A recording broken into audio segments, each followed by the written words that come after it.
Several minutes have now passed, and as you can see here, only about 33 seconds remain before I will have downloaded the entire source code archive for Linux Air Combat from the website here at askmrwizard.com. Once that is downloaded into my downloads folder according to the usual pattern, I can just close out this website. Although I think I'll leave it open. We might find it handy to refer back to this page. So in just a few seconds, I will minimize this browser and save this page in case we want to refer back to these prerequisites that we talked about. Here we go. Looks like I've got it now. I'm going to minimize my browser. And now from my desktop, I'm going to fire up a file manager with Dolphin. Click. We'll take Dolphin into our downloads area. Downloads. And here is that tar archive that we just downloaded. Let's see its details. It's 158.5 megabytes in size nowadays. In the future, it may get bigger or smaller, but that's the size today. So it's a tar.tar.gz archive. Because it's zipped and tarred, I'm going to have to de-archive it. I'll do that with a right click, and using the options for extract. Let's just extract it right here, click. That should open up that archive and create a tar file. This will be a little bit bigger because it's removing the compression. There it says it's finished down here. So now that I've got the tar archive, I can delete the compressed archive with a right click and delete. Confirming that with yes. Now here then is the decompressed archive, which needs now to be de-archived. Again, following the same pattern, right click and let's do extract here and auto detect subfolder. Click. Whereupon Linux will de-archive that archive according to the usual pattern. It says it's finished. At that point then I'm done with this tar archive. I can delete it with a right click and delete. Whereupon I now have a new folder named Linux Air Combat. If I enter that folder with a double click, I can see all of the files constituting the installation kit and source code. Let's look at the details there. Each file, of course, has a name, a size, and an associated date. There are a couple of folders containing additional resources, a bin and an OBJ folder. This is all of the source code for Linux Air Combat. Among the more interesting things is the readme.txt file. If I look at that with a double click, we'll bring up an editor to show its contents.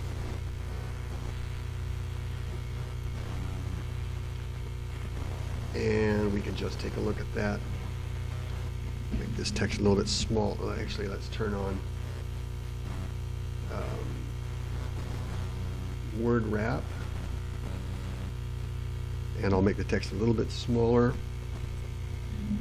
It says this folder contains a compiled version of Linux Air Combat in the bin release subfolder. That compiled version is not interesting to us because it was compiled on a different version of Linux and probably won't, in fact I know it won't work here on Linux Mint. We'll have to recompile it. There's also an installation script in install.sh that we'll use later to configure it. It's got all of the source code necessary to compile or customize our own version of Linux Air Combat, and that is going to be the main focus of our activity in this little movie. There's also a code blocks project file to make it very easy to use the well-known code blocks compiler. We'll be using that. That archive also contains a bin subfolder containing other necessary resources, and you can see that subfolder up here. And it points out that you can get additional information from our online website, or web page at askmrwizard.com, which is the site we were looking at before, and which we saved down here, so we can always get back there, and we will hop back there. But that's the README. We're done with that now. So what we're going to do is go and get the things mentioned. In particular, we're going to go and get code blocks. So for the moment, I'm closing out the file browser. We just got our plain Linux Mint. Let's go and get code blocks. I'm going to do that by firing up the application for software management for Synaptic, the Synaptic Package Manager. Click, click. and that will demand my password. For this system, I chose a very simple username and password because I don't intend to use this system for other than just this one development. I'm going to search for code blocks. And there it is. Let's select it with a right click. We're going to mark it for installation, and it will bring in some additional things. I'm going to accept that with mark. I wonder if I can make that text bigger so you can see it. Nope. It's small text. I'm sorry, it's going to be difficult to read. If you have a high resolution display, you'll be able to read this. I'm going to click apply, and we'll let Synaptic go and get the code blocks compiling tools by clicking apply. Whereupon it begins downloading them, and it looks like we'll get them fairly fast, so I won't have to pause this movie as they do come in. I'm sorry, I don't know how to make this text bigger. Again, if you don't have a high resolution display, that's probably going to look blurry, but if you do have a high resolution display, perhaps you can read that it's pulling in the various components of code blocks and the associated libraries. It says we'll have it in just 3 or 4 seconds now. Naturally, as soon as I said that, download rate slowed down. I'm using a fairly modest DSL internet connection, so it takes me a little while to download things. Now that I've got the components downloaded, it's applying those changes and installing the code blocks compiler and development environment. Once that's done, we will try to compile Linux Air Combat. However, I'm pretty sure that this bare bones Linux Mint will not have all of the necessary prerequisites, and we're going to rely upon the errors that result to find out what packages are needed, and we'll go and get them too. So we're just waiting while Synaptic applies the changes necessary to install the code blocks development environment.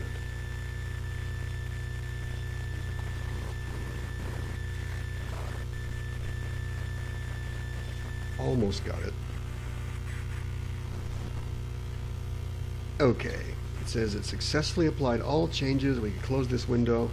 We're going to do that, whereupon Synaptic will once again examine all of our software. For the moment, we're done with this package manager. We've got the tool to start this compilation process off. I'm going to go File, Quit.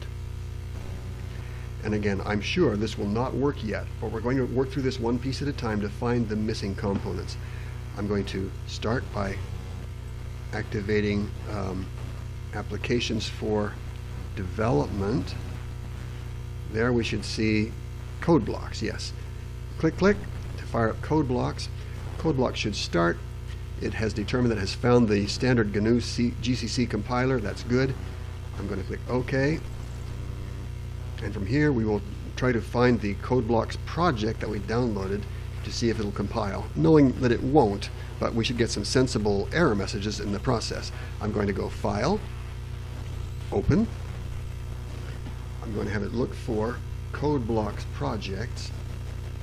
I'm scrolling up this alphabetical list of file types. And here we are. I'm going to look for a code blocks project file, and I'm going to look for it in my downloads folder. Here's the archive we got, and here is the code blocks project file. Click, click, whereupon code blocks will open up the source code and display it. I can see the source code here, and there are a whole bunch of different source code modules. I can see each of them here. Each of these are components of the source code for Linux Air Combat. The main file is here, and at the top you can see an introduction to the source code. Let us now try to build this, anticipating that there will be problems. I'm going to go Build, and we're going to click Rebuild, whereupon we are warned that it may take a while, and that's okay. I'm going to click Yes, whereupon we immediately got an error message that says process terminated with status 127, 0 minutes, 0 seconds, something's missing. I'm sure that first thing we're needed, GCC or G++ is not found. The G++ compiler, which turns the C compiler into a C++ compiler, is not here. This is one of the things I anticipated. So we're going to abandon this code blocks, saving the changes, and then we're going to go and get the G++ compiler by going back to Synaptic. Just like I did before, we're going to go to my computer, Synaptic Package Manager, entering the associated password to authorize this. And I happen to know the package we're looking for usually is called G++. So we'll search for G++, and there it is. I'm going to right-click on that and mark it for installation. It alerts me that there will be some associated libraries. I'm fine with that. We're going to click Mark and Apply. And it says it's going to pull in 37 megabytes. We'll click Apply and let it go and download those files. Let's show the individual files to see the necessary details. Downloading packages, it says we're just going to wait while it does that. It's predicting it'll have it in a minute and a half or so. This, again, as I said, makes the standard Linux compiler smarter. Linux normally comes with a free compiler for the well-known C programming language, but the Linux Air Combat Flight Simulator was written in C++. Accordingly, it's necessary for us to make the C compiler smarter. And that's why we're downloading this G++, or the GNU C++ enhancement to that compiler. Once that's done, we'll make another attempt to compile everything.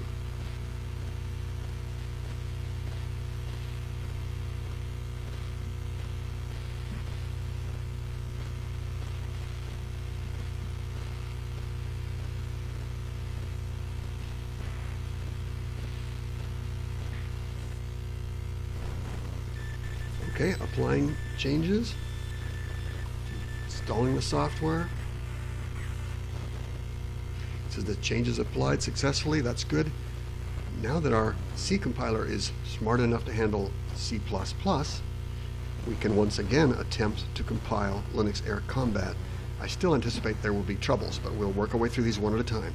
Let's go start the applications for development. Recently used applications, we should see code blocks is a recently used application. And once again, we'll open up our recent project here. Here's our source code like before, and once again I'll try to rebuild all, build, rebuild. It warns me this may take a while, I agree. And once again we'll go until we see something missing. Here's an error. It says we don't have glut.h. We need the GL utilities. I anticipated this, so we're going to go and get them. Notice if we go, now I'm going to abandon this compiler, file, quit, and going back to my web page, among the prerequisites that are mentioned are these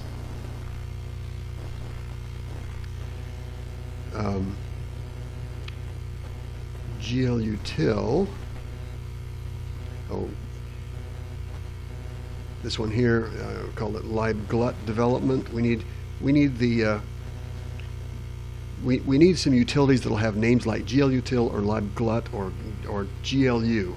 So let's go and get everything that looks like it might be that. Again, minimizing my browser. Let's go back over to Synaptic Package Manager. Recently used, there it is. Once again, entering my administrative password for these operations. And we'll search for GLUT. Okay, I think we want this one, libfreeglut development. And that brings in a lot of other libraries and things. I wonder what else we might need. I think this GL utility is handy also. Oh, and it'll get it pulled in. So let's apply that. And it'll download that component, which should get us a little bit farther. This is the pattern you will see. This same pattern, as long as pieces are missing, we'll attempt to compile. We'll look at the resulting error messages, determine what is missing, and go back to Synaptic and get the necessary component, downloading and installing it, and then repeat the cycle. Each time we do this, our compilation should proceed farther, and once we've got all the pieces, it should complete as expected. It says we'll have this component in 12 more seconds. Downloading is coming by at a reasonable speed. 3 seconds, 2 seconds, 1 second. Okay, it's applying those changes, bringing in a lot of libraries for the GL utility. GL stands for Graphics Library. And these are well-known, commonly supported components of Linux, known to every Linux game developer, using the well-known free OpenGL graphics libraries. Those were prominent in the design of Linux Air Combat, and that's why we need them. There will be other components we still need. It says that's done. We can close this. We'll allow Synaptic to stabilize. Once that's done, we can get out of Synaptic. And repeating the cycle. We'll go back to code blocks. Click.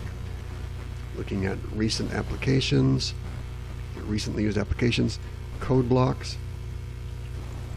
Just as before, we'll go back to the recent projects. Click. There's our source code.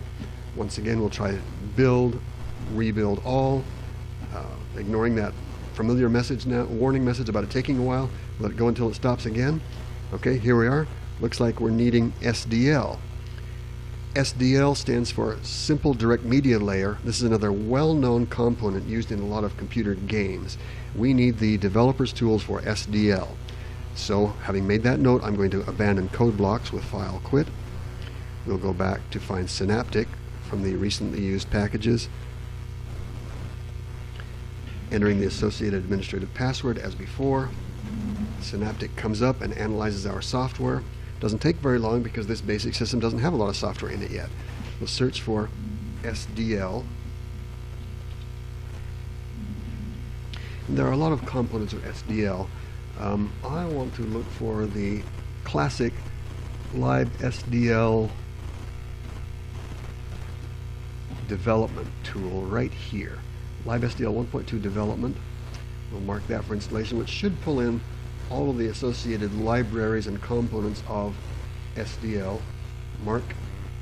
Let's apply that, which will cause download of 8 new packages, 18.5 megabytes. Clicking apply.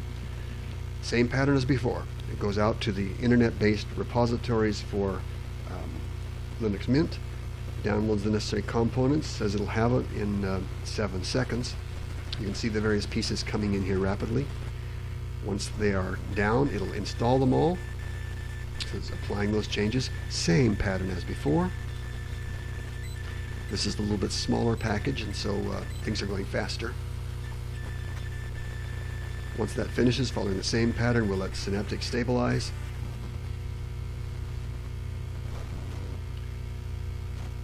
And then we can close Synaptic just like before. And repeating the same pattern, we'll go back to code blocks to try to compile again. We should get farther. Click. Recently used applications include code blocks.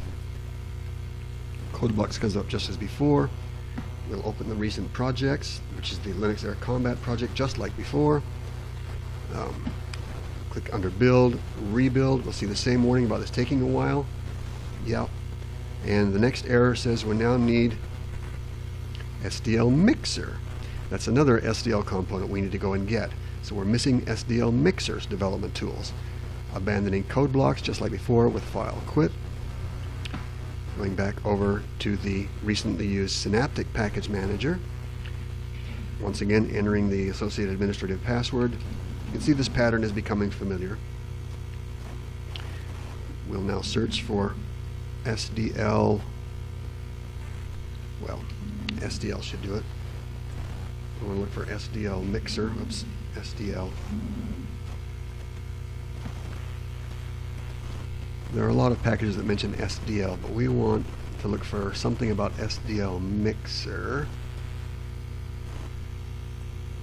That's what we want. SDL Mixer 1.2 development. That's the one I think we want. The mixer library handles some audio sound things. Mark for installation. And that also marks the mixer.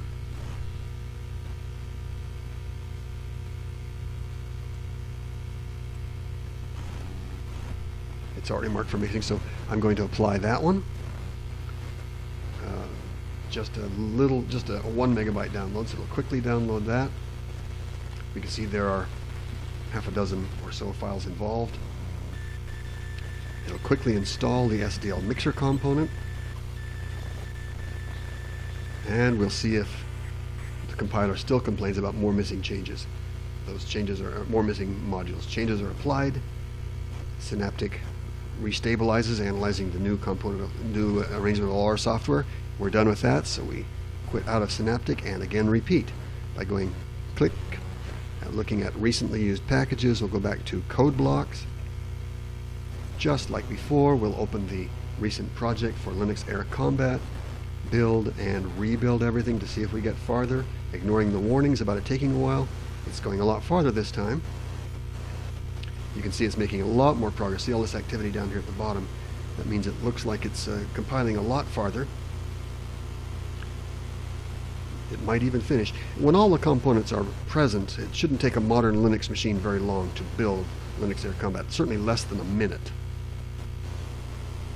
Unless you have a really slow file system or are building it from a CD-ROM or something.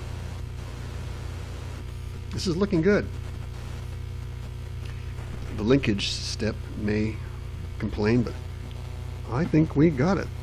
Down at the bottom here I see a message, build finished, 0 errors, a bunch of warnings, but it only took 33 seconds to build without errors. That means we are done with code blocks, and it should all be built. So if I open up my file browser, we should go into Downloads and Linux Air Combat. In the binary section under Release, we should see a copy of Linux Air Combat all compiled under today's date and time. There it is. Notice the time is 4:22 p.m.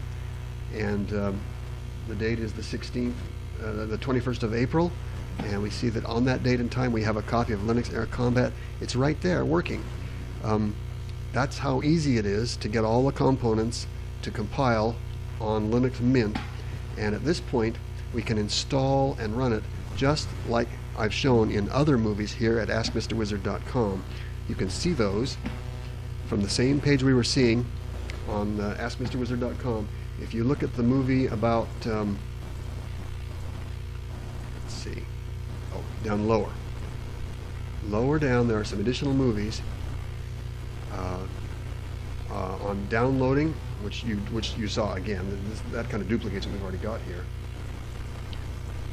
There are some movies about that binary executable installation. If you run the install exactly as shown in this LAC tutorial 02, it should work just like on Linux Mint. It'll work exactly the same as it did on Linux on PC Linux OS as shown here. You should also run through, in addition to LAC tutorial 02, you should run through tutorial 3 on video optimization and tutorial 4 on advanced configuration with the LAC config.txt file, and tutorial 5 to configure your joystick, keyboard, and mouse. But if you do all those things, you'll have it running on your Linux Mint system without a problem. Thank you.